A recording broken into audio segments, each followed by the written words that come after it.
Hi, my name's Jim Stewart.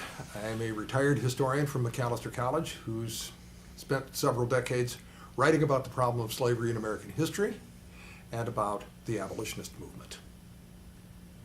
Many of you saw me last at the SHEAR meeting in Rochester, New York, where I was inviting people to join a new organization called Historians Against Slavery.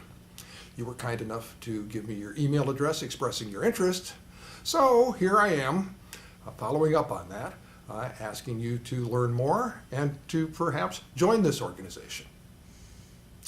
At the same time, this message goes out to all American historians who have been interested in the problem of slavery in the past and who are bothered about the problem of human trafficking today, because Historians Against Slavery is an organization that combats the spread of slavery in the modern world. Slavery, very different today from the slavery that we study. The slavery that we study is all about black and white. Slavery that we study is all about packing people into ships, taking them across the Atlantic Ocean. The slavery that we study is an institution that was considered perfectly legal, highly justified, morally correct, and articulately defended by most everybody except abolitionists. Slavery today is extremely different, as I'm sure you are aware. No respecter of races, now completely illegal, now a criminal conspiracy that spreads around the world. It is a condition that is faced by young children being prostituted for sex and for work on plantations. It's a condition that is visited upon entire families who spend lifetimes and generations in brickyards and in quarries. It's a condition that involves child soldiers. It's a condition that affects people in American cities today, not only as prostitutes and exploited sex workers, but at the same time in chicken processing plants and in many different industries in the United States. It's next door. It's around the world, it's large, and it's growing. How large? The statistic that staggers me is the fact that today in the world there are between 27 and 30 million enslaved people, and that number grows annually. Back when Abraham Lincoln issued the Emancipation Proclamation, there were, by contrast, about 9 million enslaved Africans throughout the Western Hemisphere. A ratio of 1 to 3. 9 to 27. Despite the differences in historical time and circumstance, that distinction, that difference bothers me a great deal. And I'm hoping as a historian that I will be able to do something to change that, and I'm hoping that you will agree with me. What is the role of historians?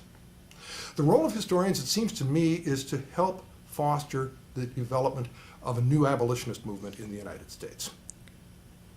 Today, there's a great lament about the problem of contemporary slavery. It's a tragedy that we have it. There is very little active opposition on the grassroots level to its spread and continuance. One can argue, and I will argue, that today we focus much more humanitarian sensibility on animals than we do on people. And that needs to change. And historians can change that. What can we do? We can take our knowledge of the past and use it to highlight and to make connections and develop contrasts and moral arguments involving slavery today. We can bring our work alive in the marketplace of ideas for the exposure of contemporary slavery by putting it in historical contexts, giving ethical dimensions to our work and reaching out to new audiences. We can help foster abolition on our own campuses. In all of those ways, we can become, for our generation, perhaps, what historians were to the civil rights movement in the 1950s and 60s. At the same time, there is a large NGO that can help us with this. It's called Not for Sale, and Historians Against Slavery is in alliance with Not for Sale in the development of abolitionist consciousness. Not for Sale is the only organization that I know that is an equivalent in its work today of the old anti-slavery societies that we study. It's sophisticated, it's electronic, it's all over the world, it's right in your local community. It offers hands-on opportunities for people to oppose slavery. And that is what it seems to me is most important to do.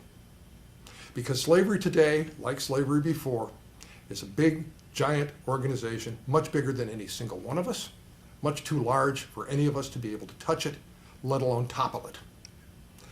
But together, and in conjunction with organizations that link us to projects in our own neighborhoods and around the world, we can indeed begin to make a real difference.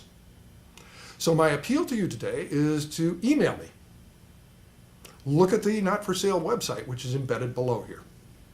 Email me, tell me that you're wanting to join Historians Against Slavery.